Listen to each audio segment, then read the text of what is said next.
Assalamualaikum warahmatullahi wabarakatuh.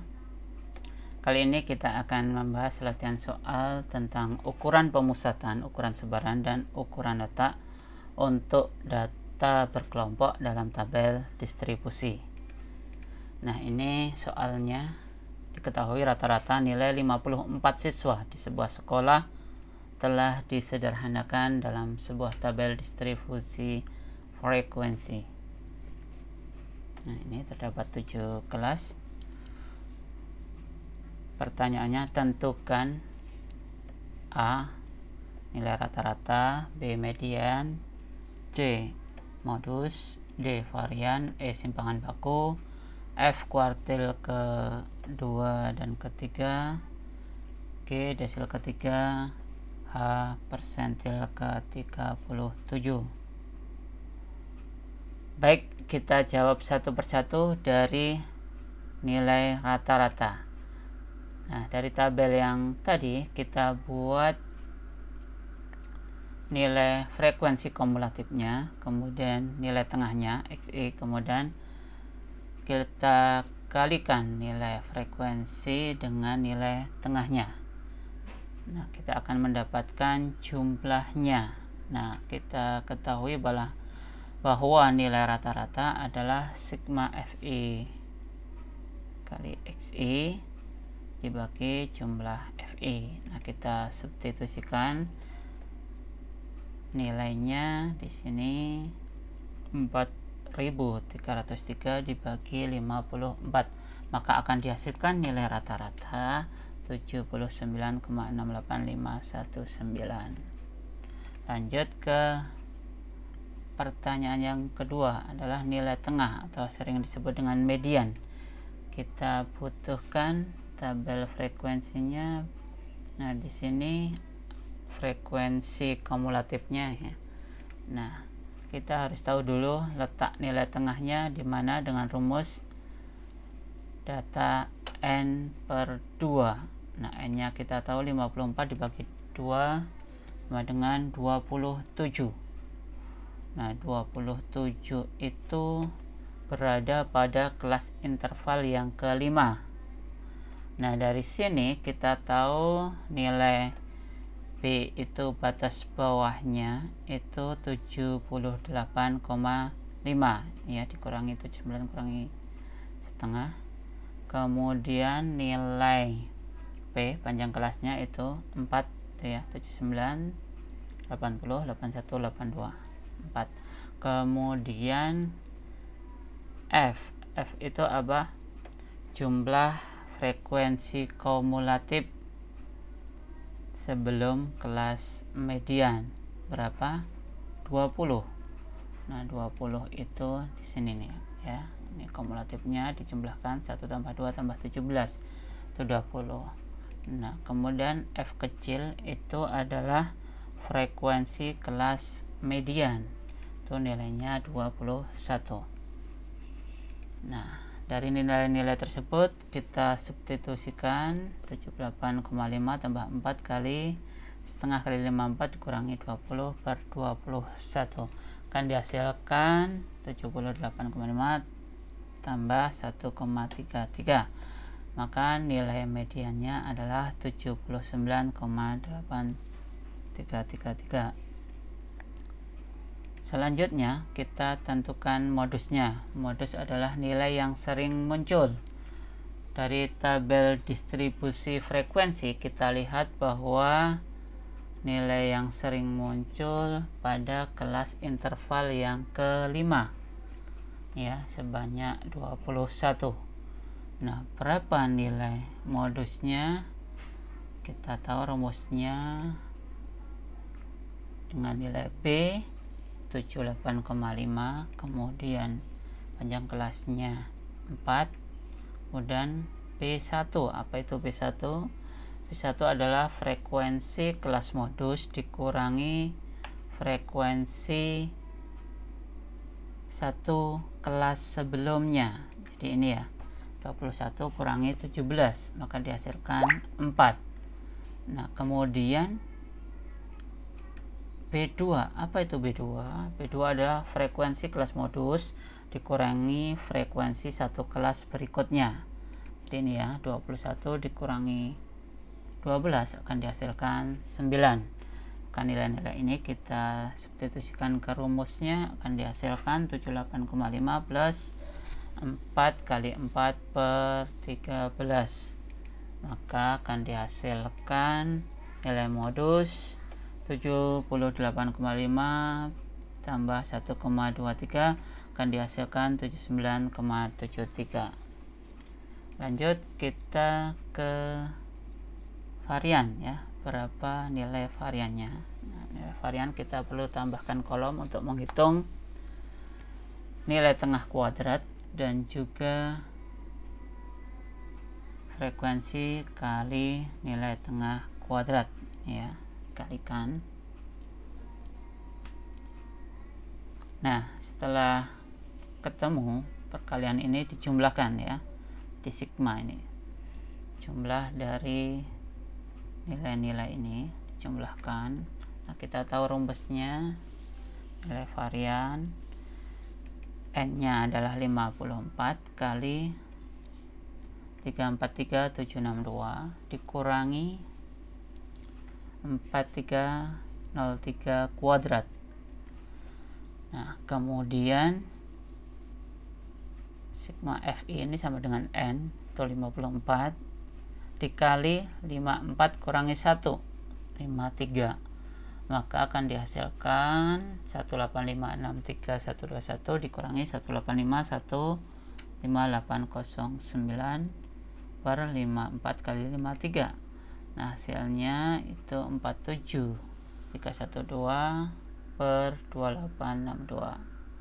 Berapa nilai variannya? Dihasilkan 16,53. Nah, dari data varian ini kita juga bisa akan menghitung simpangan bakunya. Simpangan bakunya itu rumusnya adalah akar dari varian. Variannya sudah ketemu, itu 16,5311 diakarin akan dihasilkan nilai simpangan bakunya 4,065845. Lanjut kita ke kuartil 1. Kita menghitung K1. Yang dibutuhkan adalah tabel frekuensi dan frekuensi kumulatifnya. Kita cari dulu letak K1 nya dengan rumus N per 4. N nya 54 bagi 4 maka akan dihasilkan 13,5.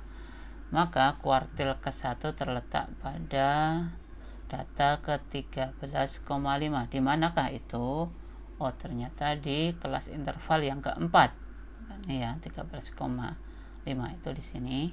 Jadi kita bisa mengetahui nilai batas bawahnya itu 74,5. Kemudian panjang kelasnya 4. Nah, frekuensi kumulatif sebelum K1 kelas kuartil 1 itu 3. Nah, 3 itu di mana? Ini ya, jumlahnya 1 tambah 0 tambah 2, 3. Kemudian frekuensi kelas kuartil ke-1 itu 17. Nah, ini ya frekuensinya 17. Nah, dari data-data ini kita substitusikan ke rumus, maka akan dihasilkan K1 74,5 tambah 2,47. Maka dihasilkan nilai K1 sama dengan 76,97059. Lanjut kuartil kedua, kita juga butuh tabel frekuensinya.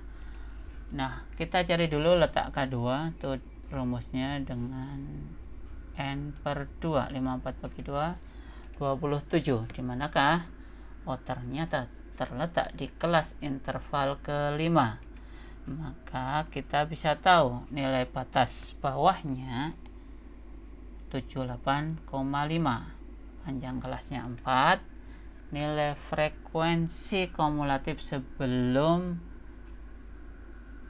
kuartil kedua itu 20. Nah, ini ya, 20 di sini. Kemudian nilai F-nya itu frekuensi kelas kuartil kedua adalah 21. Nah, kita substitusikan K2 sama dengan 78,5 plus 4 kali 27 min 20 per 21, akan dihasilkan 78,5 plus 1,33, maka dihasilkan nilai K2 sama dengan 79,83. Lanjut, kita menghitung kuartil ketiga. Dari tabel ini kita butuhkan letak kuartil ketiganya dengan rumus 3N per 4. 3 kali 5, 4 dibagi 4 adalah 40,5. Nah, dimanakah letak 40,5? Oh, ternyata di kelas interval yang kelima. Ya, 40,5. Kemudian dari sini kita akan mendapatkan data batas bawahnya 78,5, kemudian panjang kelasnya 4, nilai frekuensi sebelum Q3 itu 20, kemudian frekuensi kelas kuartil ketiga adalah 21. Kemudian kita substitusikan K3 sama dengan 78,5 plus 4 kali 3 per 4 kali 54 min 20 per 21, dihasilkan 78,5 plus 3,904762, maka K3 sama dengan 82,4047. Selanjutnya kita akan menghitung desil ya. Misal desil ketiga. Desil ketiga dari tabel distribusi frekuensi kita tentukan dulu letaknya dengan rumus, karena ini desil berarti per 10. Desil ketiga berarti 3N per 10. 3 kali 54 dibagi 10, hasilnya adalah 16,2. Dimanakah letak data ke 16,2? Ternyata di kelas interval yang keempat. Ini ya, 16,2. Jadi di sini kita akan tahu nilai batas bawahnya 74,5, nilai panjang kelasnya 4, frekuensi kumulatif sebelum desil ketiga itu 3. Nah, ini 3, kemudian frekuensi desil ketiganya 17. Kita substitusikan nilainya sama dengan 74,5 plus 4 kali 3 kali 54 per 10 dikurangi 3 dibagi 17, akan dihasilkan 74,5 plus 3,105882, maka nilai D3 sama dengan 77,60588. Selanjutnya ini ya, soal yang terakhir, persentil ke 37. Bagaimana caranya? Kita butuhkan juga tabel frekuensi kumulatifnya. Nah, berapakah letak P37? Rumusnya adalah, karena ini persentil berarti dibagi 100, 37 kali N per 100, maka 37 kali 54 per 100 sama dengan 19,98. Dimanakah letaknya? Letaknya adalah di kelas interval yang keempat. Nah, maka kita akan tahu nilai batas bawahnya 74,5, panjang kelasnya 4, nilai frekuensi kumulatif sebelum kelas persentil ke 37 itu 3, kemudian frekuensi kelas persentil ke 37 itu 17. Nah, kita substitusikan sama dengan 74,5 plus 4 kali 37 kali 54 per 100 dikurangi 3 dibagi 17, maka sama dengan 74,5 plus 3,9959294, dihasilkan persentil ke 37 adalah 78,495299. Baik, cukup sampai di sini, semoga bisa difahami. Saya akhiri, bila taufiq wal hidayah. Wassalamualaikum warahmatullahi wabarakatuh.